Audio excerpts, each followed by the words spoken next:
college football fans. It's time. One man breaks it all down. Stats, story, and straight talk.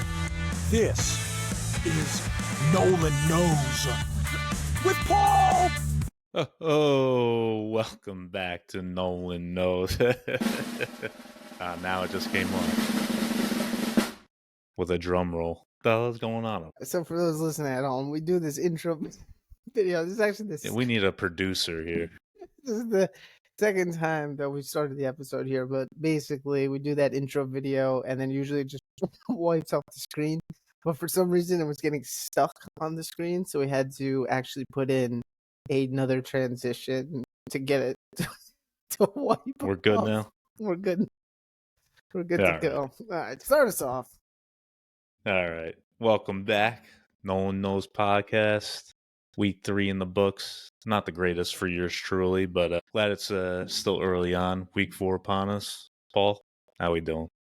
I'm doing good. At least we're laughing, brother. At least we're laughing. Oh, yeah. That's all Golfing this is, tomorrow, baby. no work. I'm feeling good. What? Damn, no Yeah. invite. Sad. You weren't going to come. Come on, let's be honest. How wet is it going to be out there? I don't know. Not too wet, hopefully. What course? Rivervale Country Club. Who got the in over there? I believe it's public. Yeah, true. When somebody says country club, you know. Yeah. Public course. Would you shoot at Rock Spring? No BS 105, I believe it was.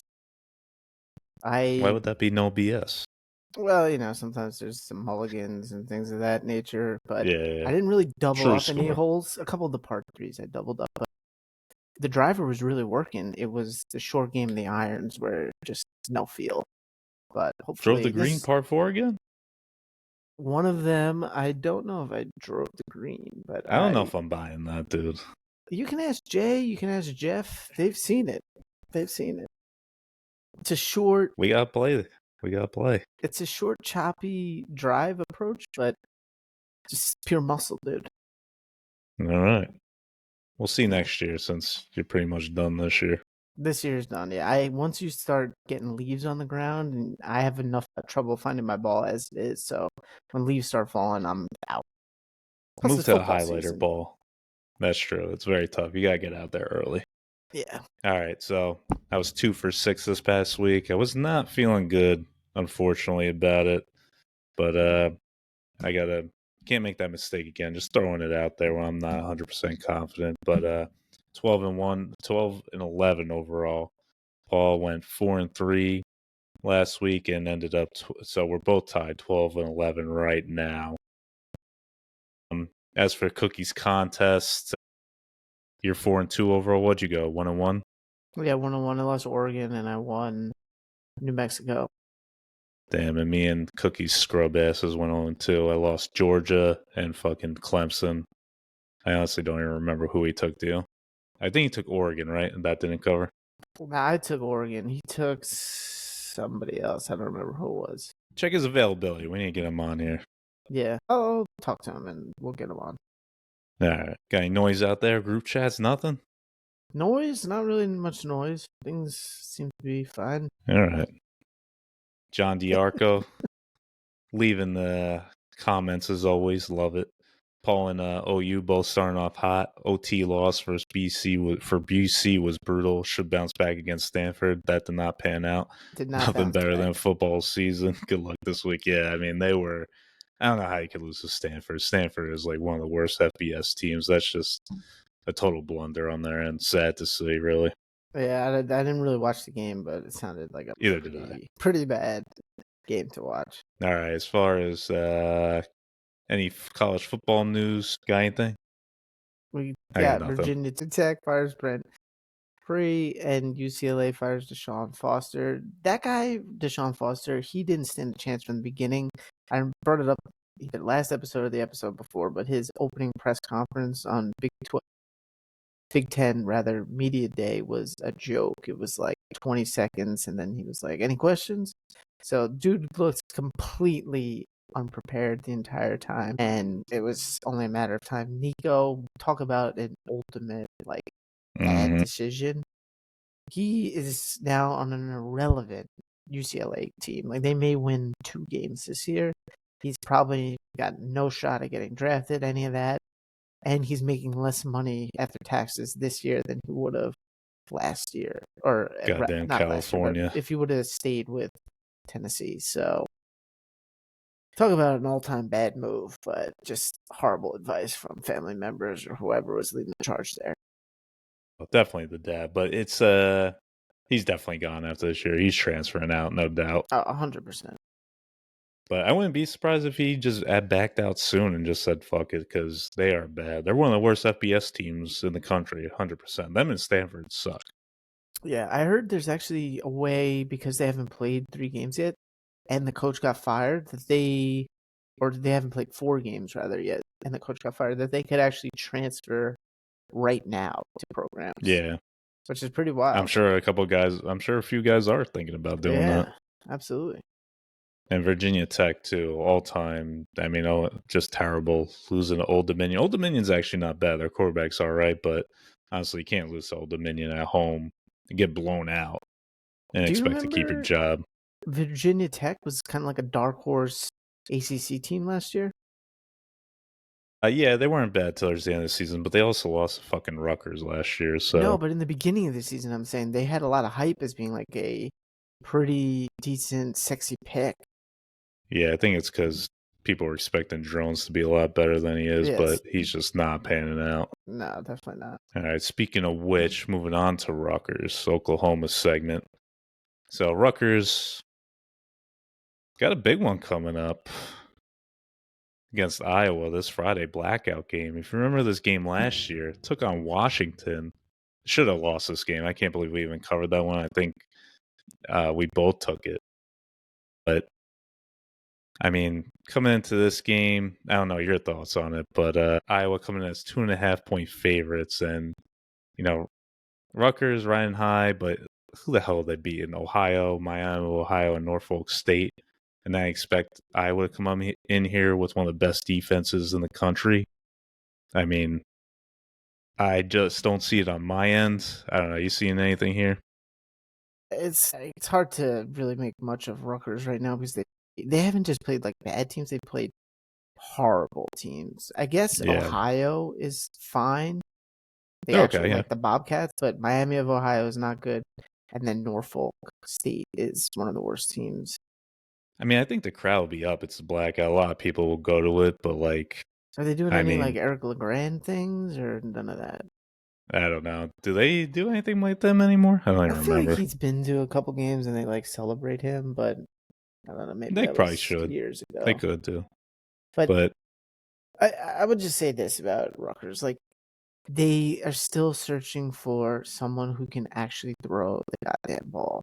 I know that what do you call him? The Greek whatever. The Greek rifle. The Greek rifle has shown like some promise and has been better than that other Satowski fool they had.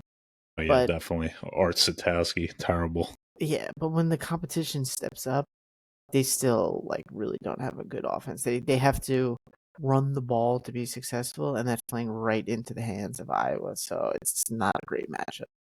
Yeah, I mean, and then Iowa can run, and then Rutgers can't defend the run so far this year. So, I mean, I think it's just a bad matchup for them, honestly. As much as I'd like to see Rutgers do good, I just don't see it on my end. And I'm probably going to take Iowa because I'm going to be in North Carolina, so I can bet on this game, which is nice. What, you got a wedding, you said? Yeah. Nice.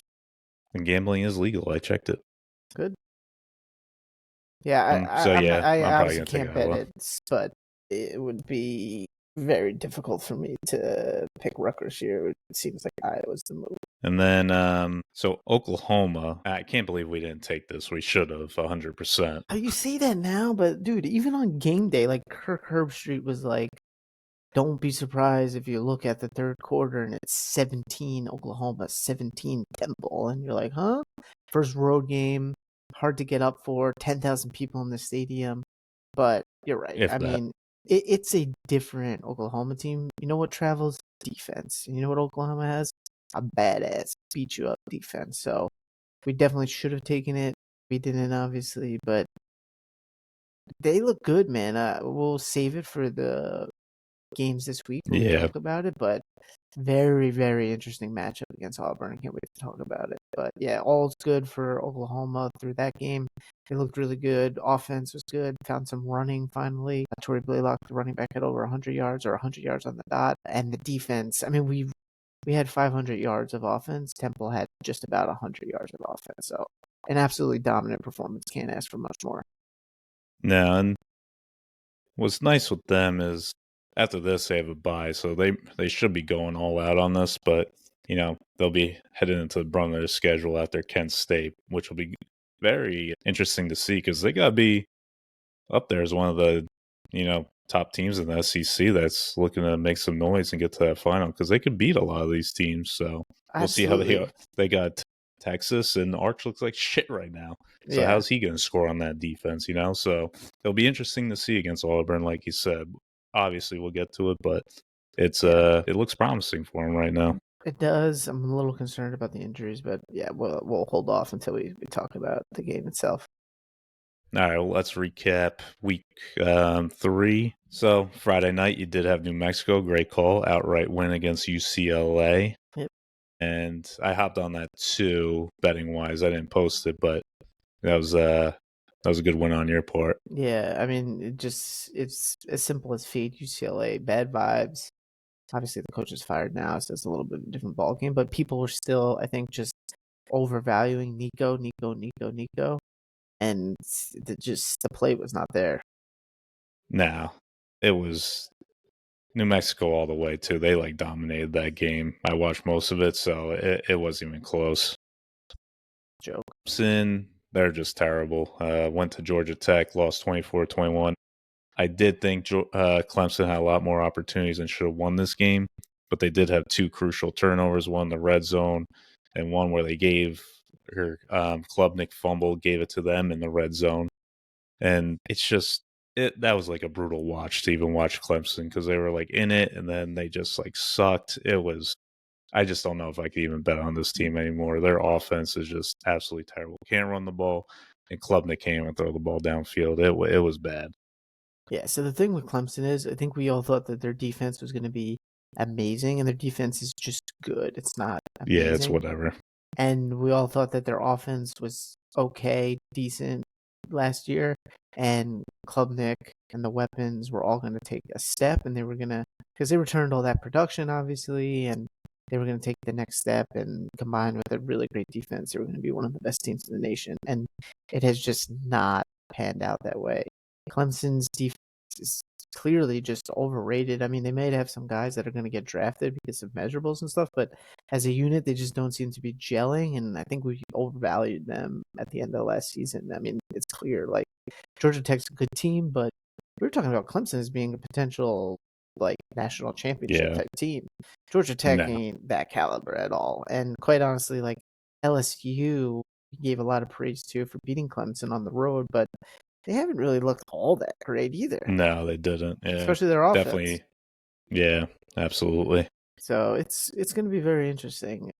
What we have the next game here, Oregon and Northwestern. Oregon is a team that looks for real good. Yeah, their defense is good. They were kind of flying under the radar at the beginning of the season. People were not as high on them. Lost a lot of people. Obviously, Dylan Gabriel gone. Didn't know what you were going to get out of Dante Moore. I mean, they've killed everybody on their schedule. This 34-14 over Northwestern. I know they didn't cover. I mean, they absolutely dominated that game. 2 garbage touchdowns for Northwestern. It was never. What was it at the end? One was the very end, and one was kind of in the middle of the end, if that makes any sense. But Oregon took the foot off the gas, and it was just the game was in hand by the second quarter. Dante Moore is good. I mean, he was all right as a freshman at UCLA, and then he was a backup to Dylan Gabriel last year. But he was good coming into college, and I think he's going to make some noise for them this year. They look good. Steph at Miami, losing 49-12. I mean, coming off those 2 games, big wins, and then traveling in Miami and having to play them. I mean, Carson Beck's a good quarterback, man. I know he sucks as a person probably from what we see from the media and everything, but it's just he's good. Cristobal, I don't like, but they blew him out. That wasn't even close. Yeah, so this is one where I tried to get a little cute, I think, because I took USF, and my rationale was like, everybody's saying Miami's going to beat the crap out of them because they've had two emotionally draining big wins for USF. I think the talent's a little bit better than they were getting credit for, but that ended up not being the case. Miami was just way more talented and beat the crap out of them, so that was bad on me. Then Georgia at Tennessee ended up getting the win 44-41 in OT, but just didn't cover that half a point, that 3.5, unfortunately. I mean, I don't know. When you're giving up that many points too, Georgia's defense might just not be what it was, but still like 41 points. That's a lot of points, man. You can't expect to cover when you're giving up that many points, you know? Yeah, I didn't take a side here when we had the pod, but Unfortunately, I did. I did bet Tennessee, and they did cover. I don't remember if I got them at 3.5 or 4. But either which way, it would have covered. Obviously, great game though. It was awesome to watch. Kind of feel bad. I thought Tennessee was going to take it with that. I mean, they had the The 42 kicker. yarder to win the game. You know, at the end of regulation, if you had to say which team played better, it was probably Tennessee. And then in Yeah. overtime, they just kind of shit down their leg. I feel bad for the guy, man, but kicker, man, that's a lot of pressure. Absolutely, a lot of pressure, but you've literally got one job. So if you're not going to do that, you know, what's your worth? But then, of course, the Georgia Tech guy hits like a 55 fucking yarder when Dude, it's like 10 fire seconds drill. left and they have to run on the goddamn field. Yeah, like unbelievable. Someone was Drove me saying insane. though that was the move. Just don't even give them a second to think about it. Just get out there, trust your mechanics, and swing that leg. I know. I was like thinking in my head, I was like, should Dabo take a timeout here and just like slow things the fuck down for him actually He and would have make got him think killed for about that this? though. I know. That's the thing. That's why I was like, you know, you're fucking like damned if you do, damned if you don't type of thing if he makes it either way. Yeah, I mean, they would have come all over him and been like, it's a Whoa. rushed field goal." Well, yeah, pause. The media would have come down on him. Is what I was trying to get out there, and said, "How are you going to basically give the guy time to set and everything when it's a rush field goal?" But here we go. The end result was what it was. I mean, Clemson was not. The Georgia Tech won that game anyway. But they were the better Yeah, team. it didn't matter. Backyard brawl, and this is one that fucking sucked, but Yeah, I had terrible. Pitt -7 and then West Virginia. So West Virginia, of course, down 24-17. Of course, a fucking last minute drive, fucking scores a touchdown, brings it into overtime. And I mean, this is like their Super Bowl big win for Rich Rod. He was like emotional after the game and shit. So, Yeah, I mean, congrats to them, but sucked to lose that one. yeah. I didn't really watch it, but I was checking out the box score, and I was just you could see it coming from a mile away. Then Vandy, Dylan, or Diego Pisson Pavia. So I hear this nickname Pisson Pavia because apparently when he was at New Mexico State, he like broke into New Mexico Stadium and like took a piss in the middle of their field. I didn't hear that, but I like it. Yeah, but they blow out South Carolina 31-7. So maybe we're starting to see that South Carolina squad. The hype isn't real. So I think Yeah, it's starting to drain. I thought they were overrated to begin with. I mean, Sellers got hurt in the first or Yeah. second quarter in this game, so not surprising that they didn't score a lot of points, obviously. But 31 points against South Carolina, supposed to have all this like great D. It's Vanderbilt. That was an easy call. Yeah, I agree. Florida LSU, and I can't believe Ugh, Florida stinky, didn't cover this fucking line. Like DJ Lagway is crazy. the worst. It He is was so bad. brutal watch. 5 interceptions. 5. How do you And do that? I don't understand. did you watch it like live? No, I was like watching clips and shit. I was at another wedding. Jesus, taking your bank account for everything it's got. Yeah. I was watching it live, and these picks were horrible. He was thrown into like triple coverage. It was no tipped balls. It was no like hits off the receiver. These were just the worst throws into absolutely blanketed coverage with multiple people. He just was not seeing the field, quite honestly, at all. I don't know what he was looking at, but it was a joke. Was it like that Tua interception at the end of the game against the Patriots? Just right to the fucking linebacker? There was some of that. There was some Russell Wilson in overtime against the Cowboys. Yeah. You remember just throwing up prayers? I just don't understand like what he was looking at. Absolutely terrible. And Yeah, then, I mean that had they also Florida had a touchdown in like the first or second quarter called back on some bullshit. If you saw that too or no? nah, it was Yeah, bad. it was like a holding call, I believe, and it was like so ticky tack, and it was a 80-yard touchdown pass. Apparently, Iowa State probably should have lost the game. I think they were playing Arkansas State, and there was like 2 phantom calls where Arkansas State would have scored 2 touchdowns and totally screwed them. But I I mean, didn't see that. these guys got to get it together, man. These refs, it's not easy, but Jesus Christ. At Notre Dame, another killer for me. Lost this one, but Notre Dame misses that fucking extra point anyway, so I wouldn't have covered. But then, I mean, again, if you're giving up 41 points, you can't expect to win and cover. Like, that's just bad. And can you guess? I don't know if you know already who their defensive coordinator is. New guy, not new guy. He's been around, obviously, but new to this year. For which teams? Notre Dame. Is it Chris Ash? Yep. Yeah, I heard that somewhere. Oh my god, Terrible he is. coach. I can't believe he has a job as a defensive coordinator. That's the craziest thing to me ever. Yeah, He should be coaching Division III football or even high school or JV. I don't know, but it's bad. Terrible. But yeah, Notre Dame's 0-2 now, so not a good start for them. But now it's easy peasy schedule, so maybe we'll see them. They might be in the talks later on this year. Maybe it was a great game. All right, though. I enjoyed it. Yeah, high scoring for sure. Yeah. So that'll bring us into week 2. Went over on Friday night with Rutgers in Iowa. There's not much else going on during the week. But big noon kickoff. I mean, this is probably the game of the week. And I wish it wasn't. Nah.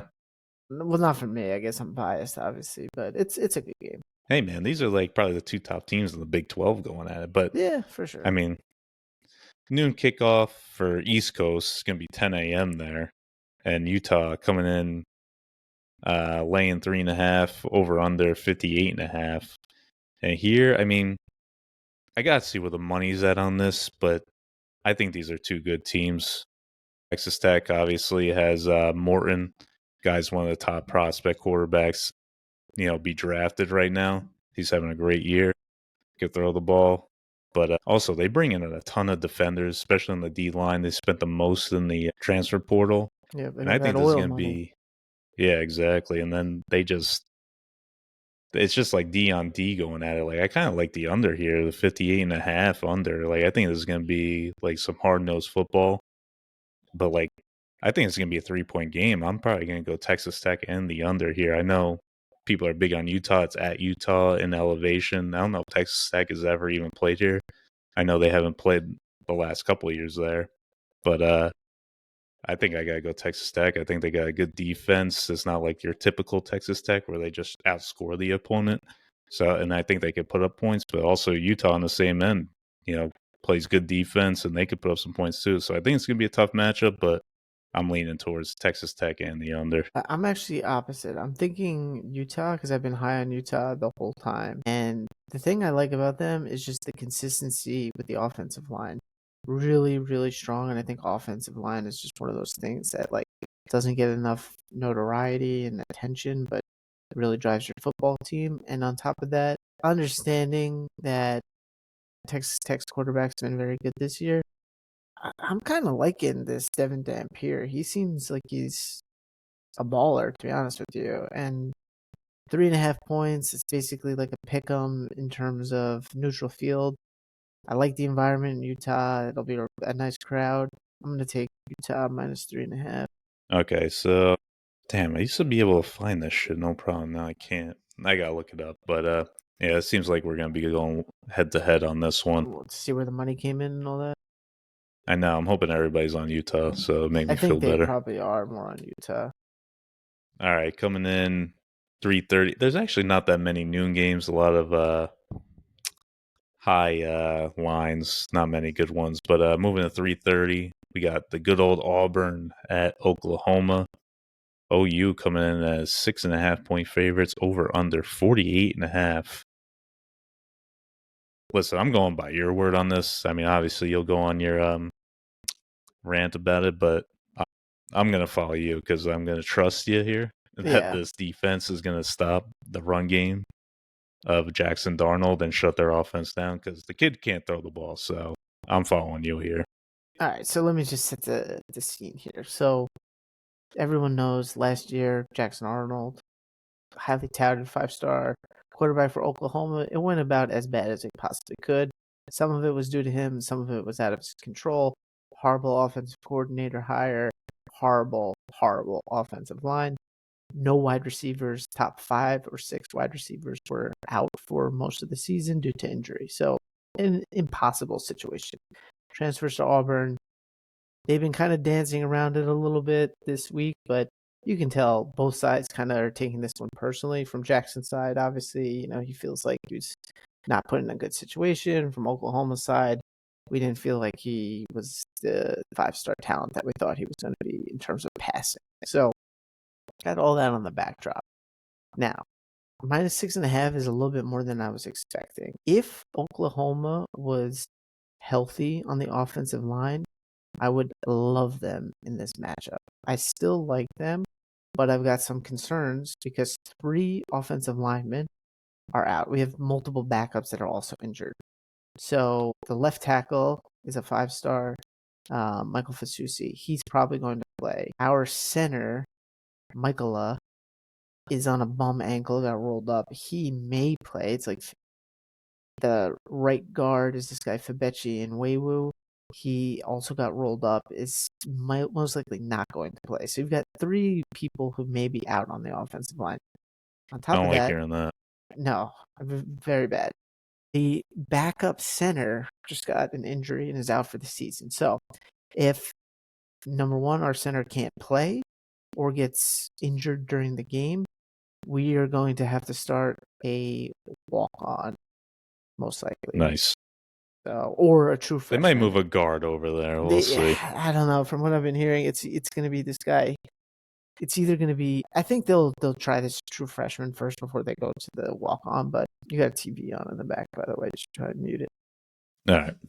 My bad. Keep talking. Yeah. So they got the center position, which is very, very dangerous right now because if we lose the starting center, we got no one basically to cover. So let's pray that the offensive line stays healthy and those that are questionable actually play. If that happens, I like Oklahoma's chances for a couple of different reasons. First and foremost, just what you said. Jackson Arnold cannot throw the ball far. Not good at decision making. He is an asset and a weapon when he's running the ball. Oklahoma's run defense is one of the best in the country. The defensive line may be the best in the country. Strong linebackers, strong cheetah position. Anytime we see QB scrambles, like we eat that up. He also doesn't throw downfield very often. He goes side to side. We are prowlers. We're very healthy on defense. I think this is the game where you see that Oklahoma's defense is for real, like one of the top in the nation. On the offensive side of the ball, Auburn's secondary is pretty crappy. They have a couple of guys on the line that are really strong, specifically one edge player who is maybe going to be a first-round pick. That could be a little bit of a problem, but as long as the offensive line can hold up, and I mean, quite honestly, I just trust John Mateer more, and I think he's going to make a play to win the game. And I'm very 50-50. Like I said, if the offensive line was healthy, I think this is easy, but because they're not, I think it's going to be a very tight game. We also have R. Mason Thomas, our best pass rusher, suspended for the first half because of stupid targeting. That weighs in a little bit as well. I'm surprised they didn't pull some of these guys against Temple. Like, you think he got in the second half. That was a criticism for sure. Yeah. Especially on the offensive line. So, all things, I've said a lot here, but if you really want to boil it down, you trust John Mateer. You trust the home team. Oklahoma has a way better defense. We probably have a better offense, and we're at home. So 6.5 is nothing to sneeze at with that number, but I'm gonna take it for sure. All right, I'm following you here. So But also, Mateer can scramble too. So can. if he gets boxed out, he could actually make some noise with that. And Auburn got diced up by Baylor. Right. And I'm telling you, like, our defense is going to be a problem for Jackson Arnold. There's no doubt about it. I believe it. I'm taking him. Yeah. All right, Michigan. Before you continue, if you're watching the game, take a look at how the offensive line is playing, and I would think this is a good opportunity to like live bet, quite honestly. If you see Oklahoma's offensive line holding up, hammer them live. If you see that they're getting beat off the ball and there's all kinds of pressure for Mateer, even in like the first drive, that's a bad sign for Oklahoma. I still think they might win the game, but Auburn can probably cover. It might be like a razor thin margin. It's tough to play in Norman too, so we'll see. Jackson Arnold might's going to be looking for some revenge. Yeah, but I don't know. He's a little I don't have skittish. faith in him. Yeah. All right, Michigan at Nebraska. So this line's been moving a little bit, but right now Nebraska is 2.5 point underdogs. It's like 1.5 to 2.5. Some books over under at 45.5, and this one's gone up. It was at 44.5. But 3:30 p.m. start. And honestly, am I crazy here? Because I like Michigan a lot here. I am not a Dylan Raiola fan. I think he's overrated. Last year did not. He was a true freshman last year, granted, but this year, I mean, he's been doing better. But who they even played this year? So, like, Michigan's defense is good. They were hanging around with Oklahoma for a while in Norman, and Nebraska struggled with Cincinnati that opener at Kansas City at Arrowhead. Yeah, like I just don't. I think Michigan has a great defense. Underwood's still getting his feet under him, but if they let him scramble a little bit, use his legs, and then it'll open up the passing game, like I just don't see Nebraska staying in this. They're just like a little brother to Michigan. I gotta take Michigan in this one. I just don't see it for Nebraska. Are you concerned at all about the coach being suspended for the game, or that doesn't weigh in at all? Nah, I mean they game plan everything. They know what moves to make, and I don't know. They also have, I don't know who's taking over. Wink Martindale is a seasoned coach. He understands what's going on. He's their DC, so I'm not too worried about it. What do you get suspended for anyway? It's from the sign stealing situation. The Connor Stallion shit. Yeah. He's like the fall guy, basically. So he had a 2-game suspension. He took it the first week last week, and now this one. Yeah, I mean, no, it doesn't concern me. Yeah, I'm kind of along the same lines as you here. Not a big Dylan Raiola fan. The thing that gives me pause is Matt Rule year 3, and so far, so good. Like, they're at the point where you want to see, he's got the train on the tracks. They are now beating teams that they should beat handedly. Can they win the toss-up games? This is a toss-up game for sure here. I like the physicality Michigan plays with, honestly. The thing with Michigan is they have no weapons. Like, Bryce Underwood is a stud, obviously, but their wide receivers are so bad. But they might be able to just run the ball. So, I don't know. I'm leaning towards Michigan. I haven't seen enough out of Raiola to think that he's going to carry them against this defense. Agreed. I mean, and Nebraska's crowd does get up. It would have been cooler if there was a night game. Then maybe I could be like, maybe. I don't know. There's something about night games that just brings out, I feel like, the fans and just the aura of the whole setting. So I don't know. We'll see. But I'm taking Michigan. It also moved now. It's 1.5. Yeah, I saw it's going between 1.5. DraftKings still has a 2.5, so I think it'll go down there. All right, Florida at Miami. Miami coming in as 3-point favorites, over under 52.5. Right? 7. What's that? No, it's Miami's 7.5-point favorites. Say what? Miami's minus 7.5. I guess earlier than, yeah, it is on DraftKings. I guess earlier in the week it was 3. That's crazy if it opened at 3. Something must have happened. All right, well, 7.5-point favorites. And I mean, I wasn't even going to play this one anyway. I had to look to see why the line moved like that, unless I made a mistake. But I I feel like it don't. was more of a mistake because when I first looked at it, I caught it I think on Sunday and it was like around 7.5 still. Might have been Might have been a mistake on my end. But anyways, might have I'm been not going error. to take this one just because of Lagway and how he played last week. But I mean, the thing is, It's I think crazy. Lagway Yeah, because could, when you see them do bouncing something. back, right? Like Yeah, just so silly, but like it just works like that sometimes. especially because I mean, both coaches are just like terrible and just lose games for these guys. And I can't trust Cristobal and I can't trust Napier.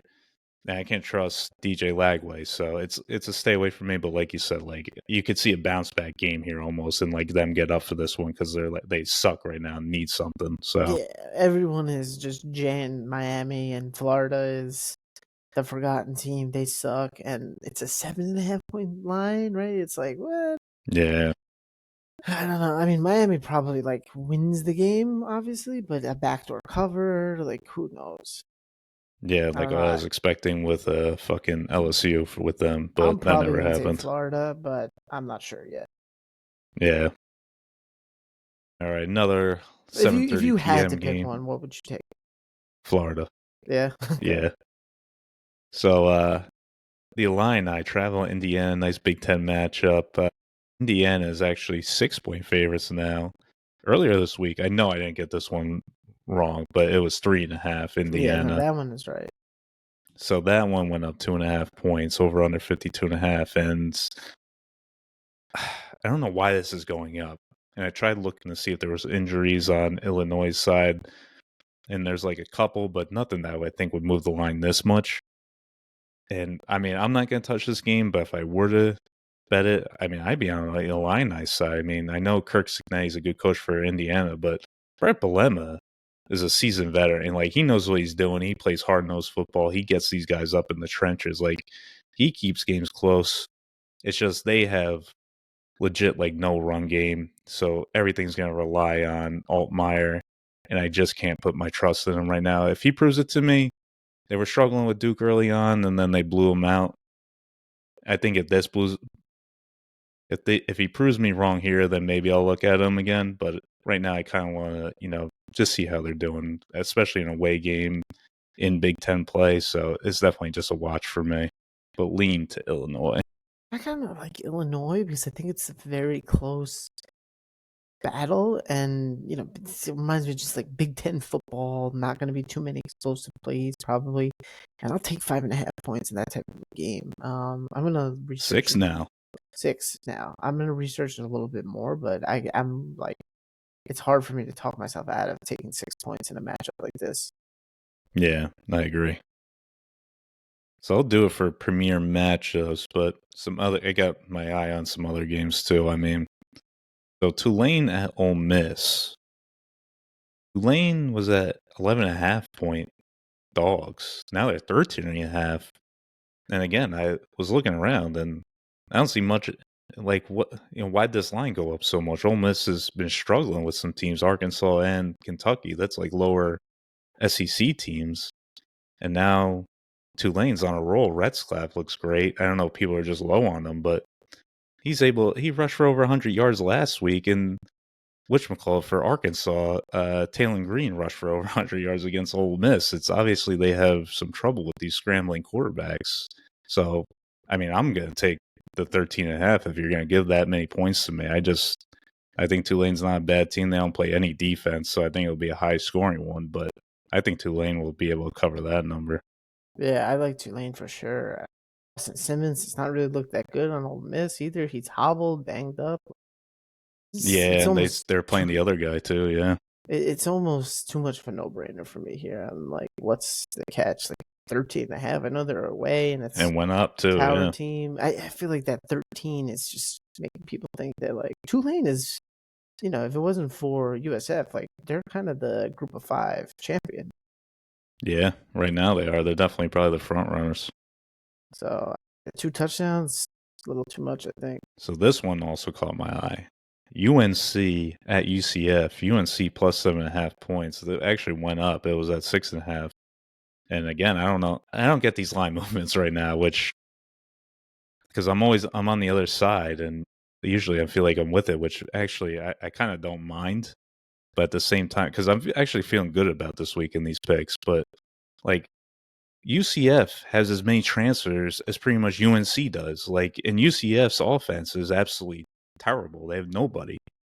And you're going against Bill Belichick. I know Scott Frost isn't like a terrible head coach, but he got run out of town at Nebraska, and now he's back at UCF. And UNC is just, they're starting to just get the feel of things. They got a lot of new guys and everything, but, I know they played Richmond last week, but they blew them out. But I think they're starting to put things together. Like, I just don't get this line. I think it should be a lot. I think UCF should be favored, but I think UNC will cover this. I'm taking them. I might even sprinkle some on the money line there. Yeah, I like it. I'm seeing 7.5 too. Yeah. It went up. So I like UNC plus 7.5 for sure. For everything you just said. And then so I got a few more, but I Duke got another too. I'm all over. I don't. Before you even get into this one, I'm all over Duke. Yeah, me too. Like I don't know. I don't get this one either. I mean, this one moved 3.5, but so I guess that makes some kind of sense. But like Mensa's a good quarterback. He could score, and Duke just had a couple of bad runs. They were playing well against the Illini, and then they just got away from them. But I don't know. I like Duke. I think they're a good team. I'm absolutely taking Duke here. I think it's a who have you played type of situation. Duke's played some good teams. NC State has played East Carolina, Virginia, Wake Forest. Wake Forest, one of the worst teams in Terrible. the Power 5 or Power 4 now. Probably Barbershop. with Stanford. Yeah, and they won by 10. The barbershops at Wake Forest were definitely not happy to hear that. No, they were or not. see that. Zona State at Baylor. So I don't know if this line has moved, but This is hard for me. I don't really have a play. I gotcha. I'm actually going to take Arizona State here just because Baylor has zero defense. Arizona State actually has a better defense. A lot of veteran guys coming back. They had a tough loss against Mississippi State. It's actually turned out to be okay. But I just trust Arizona State here. I mean, they lose Scattaboo, obviously, who was a big part of their offense. But they got a lot of returners. And I like their head coach. I think they could get this done. They impressed me last week against Texas State, shutting down that offense. So I'm going with them here. And I just can't trust Baylor after watching them the past few weeks. They drive me insane. Got it. But of course, they'll probably fuck me again here. Do you have any plays in USC, Michigan State? I am very high on the over here. And it's a classic, just first Power 5 matchup for USC. They are going to have a prolific offense. Their defense is going to be terrible. Michigan State has an athletic quarterback. It's going to make some plays. I don't see any possible way this doesn't go over 6.5. I could definitely see that. I mean, they gave up 40 against BC. They scored 40 above 40 the last two games. So I don't hate that play. I think that's not a bad play at all. And USC, I might actually jump on that. He gave up 17 to Purdue. They gave up 20 to Georgia Southern. I mean, for Christ's sakes, they gave up 13 to Missouri State. Yeah, I mean, Lincoln Riley doesn't play any fucking defense. But USC is going to score at least 30, probably 35. And you're telling me if Purdue can put up 17, Michigan State should be able to put up 21, 24. I could see that. Right. So USC didn't cover against Purdue, sadly, but yeah. So Fresno State at Hawaii, late game. Mm-hmm. Of course, I don't know if it's on TV for some dumb reason. Can't they just put this on ESPN Plus? I don't fucking get it. But yeah, they're like the one school that never is on ESPN Plus. Yeah, it's so annoying. But I'm going Fresno here. I think Hawaii stinks, and they haven't really played anybody either. Yeah, they beat Stanford, but Stanford sucks. I know I'm going against the system play on Island, but I got to take Fresno here. I just don't think Hawaii's good. And Fresno's putting it together the last two games, so I'm going with them. Is the Hawaii quarterback healthy? You know, other guy, their backup's been playing the last two games, who actually isn't terrible, but I haven't seen an update on their starter. Yeah, I don't know. I usually just system play with Hawaii. I don't really get too into the weeds with it. TBD. I got nothing for that right now. Yeah, Alajado's supposed to return for them, but it ain't changing my decision. You got One any more? That's all I other have pick on I've mine. got, and I don't have a lot of information on it, but it's Louisiana Tech -3. Ooh, you're gonna go against Southern Miss? Yeah, Interesting. got that from a guy. Really, I heard another guy say the other way. Really? Well, it's gonna be a guy Yeah. off. Your guy versus my guy. I don't know. I'm also tempted to Southern go. Miss, their only loss was against Mississippi State. Mississippi State, not Yeah, looking they're too pretty good. bad. No doubt. I'm tempted to go against Cal this week too, for some reason. Yeah, I mean, It's San officially Diego 12 and a State. half. Like on San the Diego road. State only played. I actually looked at this game. San Diego State. So I think it's a good play to take San Diego State because they've only played 2 games, granted, but them against the pass actually isn't as bad. But if you can run on them, it's definitely the play. And Cal doesn't really run the ball; they just throw the ball. The guy from Washington State tore him up, but this is in Potter. Pullman. It's a little different, yeah. So at San Diego State, Cal, if you're just going to shut down, who is it, JSK? Yeah, I think they got a good shot to keep this one close. That's all you really have to do. that's what I'm saying. Yeah, but I don't know. It's gonna be a field. Another one I'm looking at, dude. Colorado -13.5 against Wyoming. I like I've them. been heavy fading Colorado, but this might be the week to bet them actually. If they start Caden Salter, I'm going to jump on that just because their backup kind of sucks. I don't like them, but Dion still hasn't. I looked this up yesterday. Dion still hasn't announced a starter Yeah, unless that changed today. I haven't seen anything. Yeah, so they're going to start Caden Salter. So I'm probably going to take Buffalo, to be honest with you. What about South Carolina, Mizzou? So with Sellers out, I would take Missouri just because they just struggled with a scrambling quarterback, and the guy Bo on Missouri is a good runner, and they could run the shit out of the ball. So I think the play is Missouri here. I'm not going to touch it, but I think that's a good play. Yeah, I'm looking at that one for It's sure. just a lot of points. I mean, 10 points is not terrible. It is. I'm also thinking Kansas -13.5 against West Virginia. Oh, I'm definitely. I don't know why I didn't write that down. Yeah, I'm Yeah. definitely taking Kansas. So West Virginia coming off their Super Bowl emotional Yes. game. I mean, this is a hammer Kansas State play right Oh, here. yeah. 100%. 100%. They're traveling to Kansas. Their first Big 12 game. Kansas needs a bounce back win after that Missouri game. Coming off a bye. Oh my God. It's all over Throw the Kansas. house. Yeah. And then they won't cover. What about SMU, TCU, anything? TC TCU. for me. I'm just a big Hoover fan, and Sonny Dykes, he used to coach at SMU, and SMU ran it up on him last year. He's ready for this one. He wants to beat them bad. Yeah. I've also got a disgusting one. Something about Florida State -44.5 against Kent State is just calling my name. 44. Kent State might be the worst team in football, so I'm probably going to take that one. I don't think I could touch that one. I know you don't like those lines, but 44.5 is crazy, obviously, but I don't know. And on the opposite side, I can see UAB covering 30.5 against Tennessee. I wouldn't touch that if I were you. Nah, I'm not going to touch that one. But I They do probably like have the worst FSU defense. team. I know they're horrible. They let fucking Akron score like over 20 points against them, who hadn't scored. The Zips Terrible. hadn't scored anything previously. That actually, Akron, Kansas, Kent State, that might be a pick'em line. What was it? Akron, Kent. They play second to last game of the season. Can't wait for that one. I honestly would wonder if Akron played like North Dakota State or, whoever is number one in FCS, what that line would be, to be honest. Yeah. I don't, dude. The MAC is so weird because it has like some teams that are not bad. Like Ohio. It's like Yeah, they get some good players in there sometimes. Team. And then you've got Kent State and Akron. It's just like, it's crazy. I don't think I had anything else. I feel like But hey, there's a lot of games out there that I think we like, that a lot of plays out there for you guys. So hopefully it's a better week than last week for me, at least. That was putrid last week. Yeah. Even though I think I got dogged on some of them, but we'll see. Every week we get dogged on a few. Yeah, it happens. All right. Anything else? That's it. All right.